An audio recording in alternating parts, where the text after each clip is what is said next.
If you want to write a book and become a best-selling author, you're in the right place. At Elite Online Publishing, we can help you create, publish, and market your book so that it becomes a #1 bestseller. We work with a limited number of authors to ensure that they receive the best possible service. So if you want to learn how to write and publish a book that will empower you to smartly grow your brand, business, and credibility, apply today. We look forward to working with you.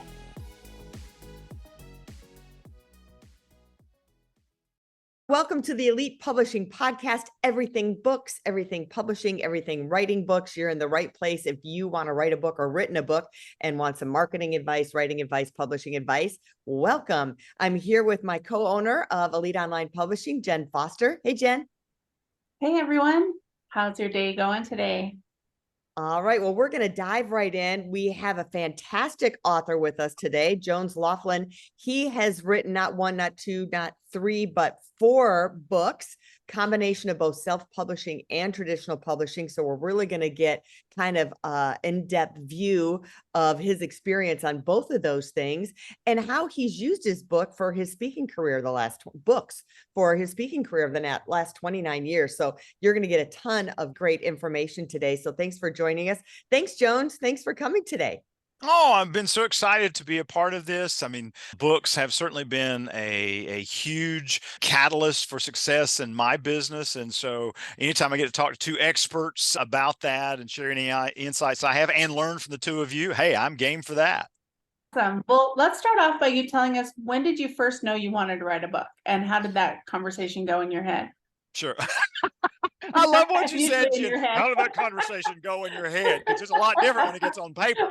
True. But yeah, it is so true. Well, in the 90s, in fact, one of the books that is not anywhere that you see in print or anywhere see available. In the 90s, I knew I wanted to write a book to help my speaking business. I mean, and so I made the cardinal mistake of trying to write a book for everyone.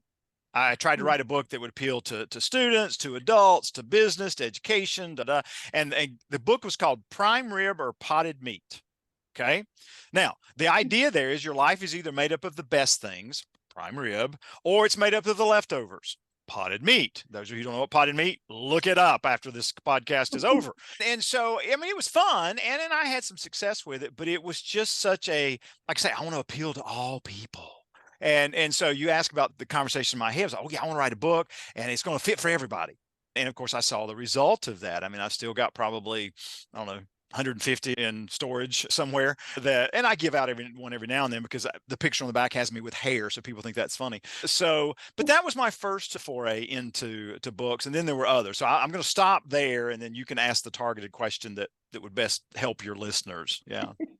Well, talk about, so you've done self-publishing and traditional publishing, and we noticed, we talked a little earlier, they're like, yes, some of my books are out of print and the publisher doesn't want to print anymore. So people can't get them unless it's like, from someone reselling the books, and sometimes they have them for $100 and some odd dollars. So what is and you have another book, like you say, you've published your 100% yourself, you can control the pricing. So kind of give us your thoughts on self-publishing versus traditional publishing at this stage in the game. Like if you were going to do a new book and what's kind of happened to you in the past. Sure. Wow. Let's start with that last one first, is that, my thoughts now about next book, traditional versus, self-publishing. There are just so many resources now for those who want to self-publish and go the non-traditional route that, I mean, it's just incredible compared to 2005 when I first self-published with Todd Music on our book, Juggling Elephants, that I think it's really what your objectives are. You really have to stop and ask, do I want to go the traditional publishing route, or do I want to go self-publishing? Do I want to do some type of combination? As you know, the industry has responded to that with so many options and opportunities that I'll be honest with you, at this point, I would probably go more of the non-traditional route. And the other reason is because it's so crowded.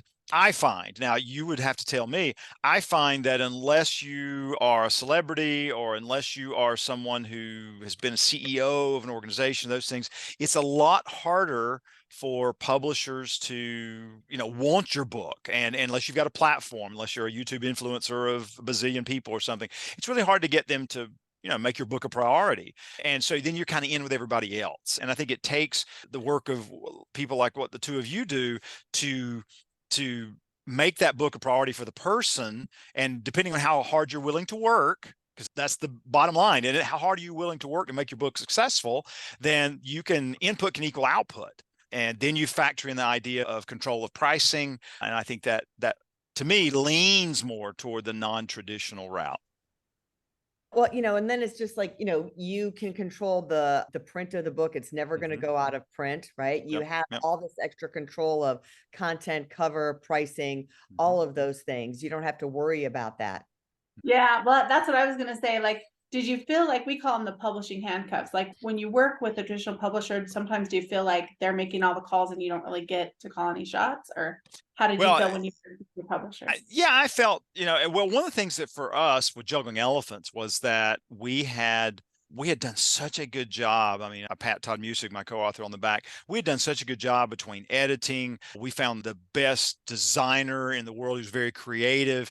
And so the book was probably 90% finished when we handed it when the publisher said, yes, we'll pay you royalties to print this book. And so there wasn't a whole lot of the give and take. The big issue, I guess you would say, on that was just the pricing. And even to today, because my wife will say to me sometimes, she goes, "Oh, Jones, Amazon's selling your book cheaper than you can buy it." I'm like, well, if I'd buy 5,000 copies at one time, then yeah, I could get it at that rate. But typically we buy, 500 or 1,000 at a time, just because it's smaller margins. And so that was the big piece that extends to even today. Our journey with getting to it was very pleasant, with Harper Business, but I could see where, sometimes a publisher does have certain things they want that they believe will help make the book successful. And who's to say they're not right? I mean, they're publishers, they see this stuff every day. But yeah, it is kind of a tenuous process. If you want to keep your voice, what you want to communicate, sometimes that can get lost in the dollars and cents of the process. So that's funny you say that about the pricing real quick, because we were just in our mastermind group, we were talking about how Amazon sometimes will discount the book so low that it's cheaper than the author copies you can buy, even with self-publishing. So we're like, oh, we better buy like 10 copies right now because they're only $4.50 instead of $5.50. Yeah. Oh, I've done that in the early days, especially with Juggling Elephants. I would go on and buy, multiple copies. And now from a time management perspective, I shouldn't have, because a lot of times I'm buying them from little, bookstores that have 2 copies here and 4 copies there and 6 copies there, and, that type of thing. And, the thing about that, the traditional versus the self-publishing too, is you're going to get money from the traditional publishers. But like you said, how much are you going to promote it? It's your job now. We've worked with authors to make them bestsellers and help them with their market that have been with traditional publishers, and they expect them to put all that money into marketing. You have to promote the book. We're not going to promote it. We're going to publish it. We're going to do our cookie cutter thing, and then that's it. So you still have to do that. So yes. Even if you self-publish, you're going to pay a self-publisher to do it. Like when you pay us, we do a marketing campaign for you, push it to bestseller, give you tools to keep it going, but then you're outlaying the money, but then you have all the intellectual property. Did you find that when you were there? Like, you're like, okay, I still have to market my book. Oh yeah. I mean, and yeah, exactly. Especially the larger the publisher is, the more titles they have. You're right. It's the sausage, making the sausage of, okay, here's the book, now go do it. For example, whenever we sold Juggling Elephants, it came in a few years after Who Moved My Cheese. And, we could tell that they thought, oh, okay, here's the next Who Moved My Cheese, or here's, this book. Well, and Who Moved My Cheese was a word of mouth book. And I get that. It's also written by someone who'd written a bunch of other books, and had a connection to Ken Blanchard, who everybody in the training industry knew Ken Blanchard. And so I think it was not apples to apples, and so had there been a little more support on the Juggling Elephant side, would it have made a difference? I don't know. I mean, here we are, ever how many years later. It came out in 2007 as far as a published book.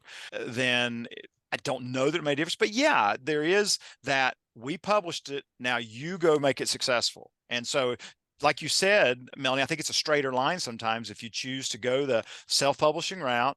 Now you hire the experts who are going to work so hard on your book because they've got less titles. And to me, it's a stronger relationship that can ultimately come out with, better success. Yeah.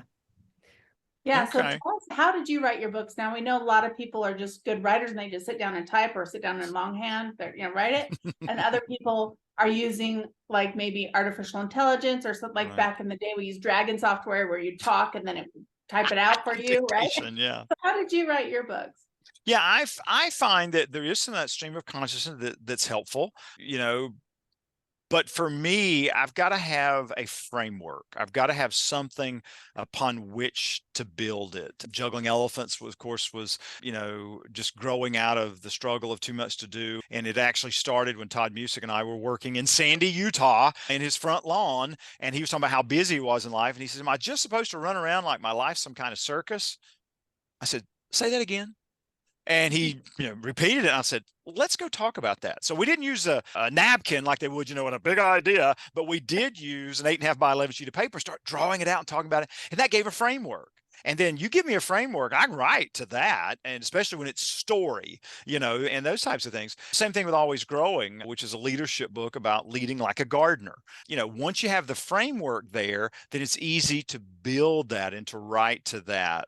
So that's what I have to have, is some kind of framework to go from. Where am I headed? I don't know what the end result's going to be, but I know, at least in the big ugly first draft, that I've kind of got, some handles to go by in that way. Now, the other process, I am conflicted because I love to get up early in the morning and write for about 90 minutes to 2 hours. But there are some times that I just wish the world would go away for a week, and I probably wouldn't shower, shave, or brush my teeth, for a week. I'd go in a cave somewhere and come out with, "I have this book," kind of thing. So I kind of vacillate between both extremes. And I like, that you're saying like you had this framework. I think that's a great place to start. And then you also talked about writing to the one person. How do you think about who that person is? Yeah, yeah.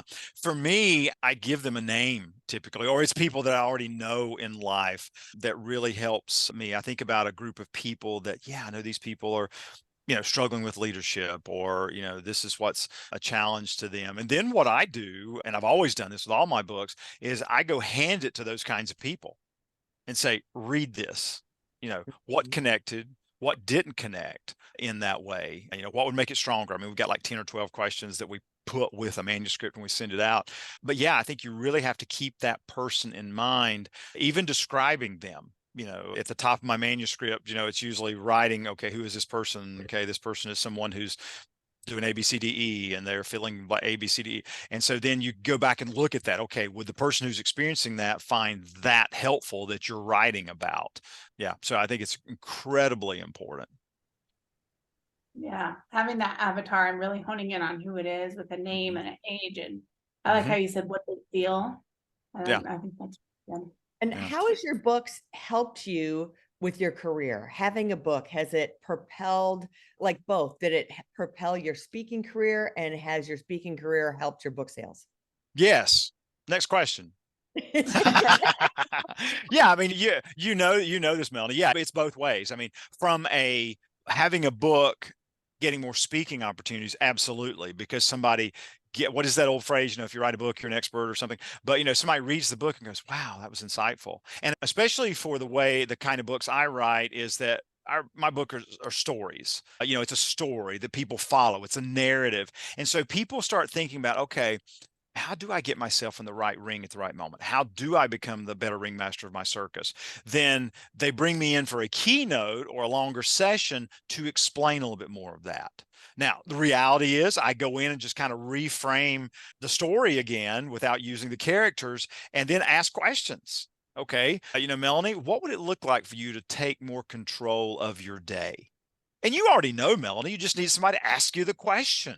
I don't go in and say, "Melanie, here are 3 ways to take better control of your day." I don't have to do that.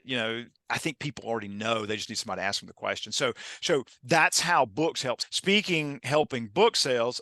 Absolutely. If you do a good job with a client, the audience, really finds value in your message, they're going to go out and buy that book for family and friends, for their teams. I had an email yesterday from someone who had been at an event I spoke at a couple of weeks ago, and they wanted 40 copies of one of my books. I mean, that's commonplace if you've done a good job with a client and really hit on a message that resonates with them. So it Mhm. really is a two-way street. Yeah, we always say Yeah. your speech is your book and your book is your speech. You took the words right out of my mouth. That's what I See, was gonna we say. could have been done 5 minutes ago if you'd just said that, Melanie. I love that. Awesome. Well, tell people where they can go to find more about your books and to get more information about you. Absolutely. Well, you can certainly go online to any of the online retailers for books and type in Jones Loflin. It'll bring up the titles that are available. You can also go to my website, jonesloflin.com, and under resources, my books are listed there, and you can order directly from my store, or you can go to jonesloflin.com/store and get my books from there as well. And certainly, if anyone is looking to get multiple copies and they want them for a team, one of the things that I really like to do is to sign them for those team members. So when they get the book, it's more personalized. And so it already starts them off feeling better about the book they're holding, because they're, okay, the author cared enough to sign my book to me, so we work with a lot of clients on personalizing them in that way. I think that's a Awesome. good last point too, is that bulk buying. People think about they're selling one book at a time, but especially when you're speaking and doing other things, it doesn't reflect necessarily on Amazon, but you can sell 40 books, 50 books, 500 books at one time. And I think that they have to think about that as well, not Yep. just Amazon. Yep. And to add, I'm sorry, I'll keep adding, but keep and going. and that's why I think whenever we talk about, traditional versus self-publishing, which again, there's value in both, and I have benefited from both sides. If you're doing a self-publishing, you control the pricing. You have much more flexibility in saying, oh, this group wants 50 copies, but they only have X amount of dollars. The value in providing those books as seeds that might help. And so absolutely, anytime you can sell more than one copy at a time, even if you need to reduce your price, it's an investment in your future. For sure. Well, thank you, Jones. Thank you so much. Make sure you reach out and get his books. They are wonderful. We have an interview. Also, check out his interview at Elite Expert Insider that goes in depth into what he teaches and speaks about. We'll see you next time. And if you are looking to write, publish, and market your book, reach out to us at eliteonlinepublishing.com. Hit that author submission form. We take a limited amount of authors every year, and we'll see if you're a good fit for us. Talk to you soon. Have a fabulous week, everybody. Bye. If you want to write a book and become a best-selling author, you're in the right place. At Elite Online Publishing, we can help you create, publish, and market your book so that it becomes a #1 bestseller. We work with a limited number of authors to ensure that they receive the best possible service.